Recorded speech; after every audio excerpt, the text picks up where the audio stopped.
Now, they weren't actually trying to create a civil war. They were just incompetent and stupid about the way they went about the occupation. Now, the Civil War did not begin in 2006. There's a narrative which has become accepted that things were going more or less poorly thanks to various incorrect decisions. And then in 2006, the Samarra shrine, a Shia shrine north of Baghdad, was blown up, and suddenly the Civil War broke out, and we had nothing to do with it.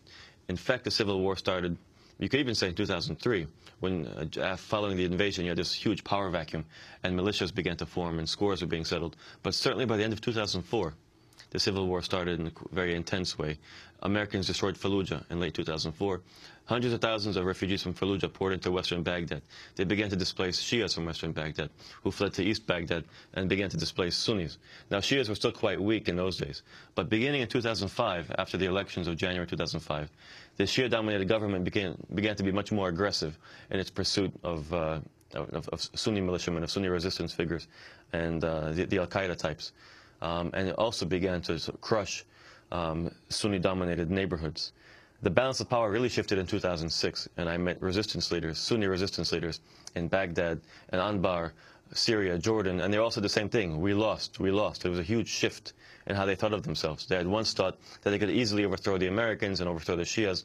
They looked down on the Shias as somehow being inferior to them. In 2006, they realized that they had been defeated, not by the Americans, but by Black and Decker. It was the power drills. If you found a corpse and had its head cut off, it was killed by a Sunni militia. If you found a corpse with the marks of power drills in it, you knew it was killed by Shia militiamen. That was just their signature. And you had this brutal Shia counterinsurgency campaign.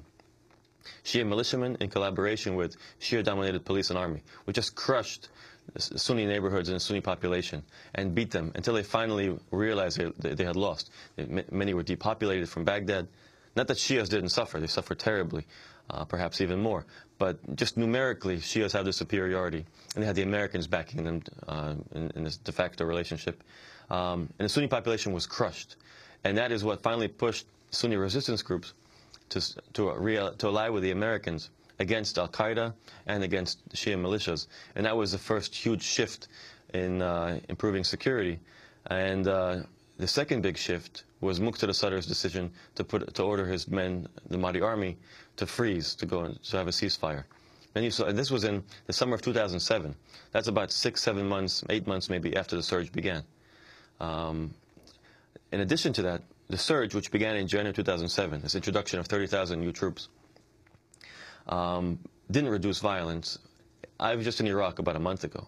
I visited Diyala province, where I saw villages. There are hundreds of villages in Diyala that in the summer of 2007, 6, 7, 8 months after the surge began, were totally destroyed by Al-Qaeda and various militia warfare. All the houses were blown up. One day Al-Qaeda would show up, they'd attack with mortars, they'd slaughter many of the men, and then they'd blow up all the houses. It looks like Bosnia. And that was 7, 8 months into the surge. The real shift, though, was when the Mahdi army declared a ceasefire, and then you saw a huge drop in violence.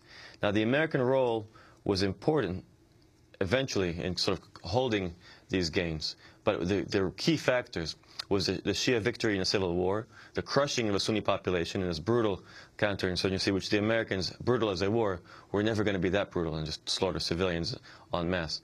And the separation of Iraq's groups. You no longer had really mixed areas. Iraq's social fabric is destroyed, perhaps forever. Sunnis and Shias were separated.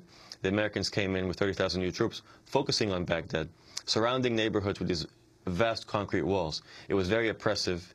It destroyed the social fabric even more, destroyed local markets. It made life very difficult. But it actually helped in the sense that now there was only one entry point and one exit point. So the Americans and the Iraqi forces collaborating with them could determine who belonged and who didn't belong. They could prevent weapons from being smuggled into each neighborhood. They could prevent militiamen from going into the neighborhood. And they were basing themselves in these neighborhoods, which allowed them to A, improve services. In many cases, Sunni areas weren't getting any electricity or anything. B, develop sources so they could better go after militias. So the Americans did play a role, but it was primarily Iraqi social and political dynamics. And finally, there was the evolution of Prime Minister Maliki, which is key to understand. He came into power with the blessing and support of the Sadrists. But as he matured as a leader and actually began to take his position as Prime Minister more seriously, he realized that the Mahdi army and these Shia militiamen were a competition for power and were undermining his control over the state. So in a surprise move in 2008, he went to war with the Mahdi army. Even the Americans didn't know about it, actually. They were caught by surprise and had to quickly catch up. He called it Charge of the Knights. The Americans ended up rescuing his forces, who were suffering setbacks in their battle against the Mahdi army. But the Mahdi army was subsequently destroyed, and it was Maliki, not the Americans, who was credited by the Iraqis, Sunnis and Shias alike, with destroying the Mahdi army and with this improvement in security. So you finally had a government which had a certain amount of legitimacy as well, thanks to their precipitous drop in violence. Now, it's an improvement only by the horrible standard of 2006 and 2007, when you had a brutal civil war with thousands of people being killed every month. So you have the Iraq of today. I was there a month ago. Every day there are bombings and assassinations with silenced pistols. You're sitting in traffic. Someone can walk by with a magnetic sticky bomb, put it in your car. It blows up. Nobody knows why. It might be an al-Qaeda thing. It might be political parties fighting with each other. It might be mafias.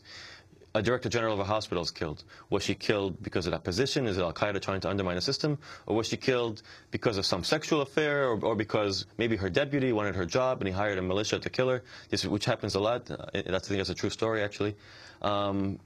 It's a constant, sort of a normal pace of violence. Nir Rosen, we're going to come back to this discussion, and then after that, on this eve of Veterans Day, we'll talk about PTSD. Nir Rosen has written the book Aftermath, Following the Bloodshed of America's Wars in the Muslim World. Back in a minute.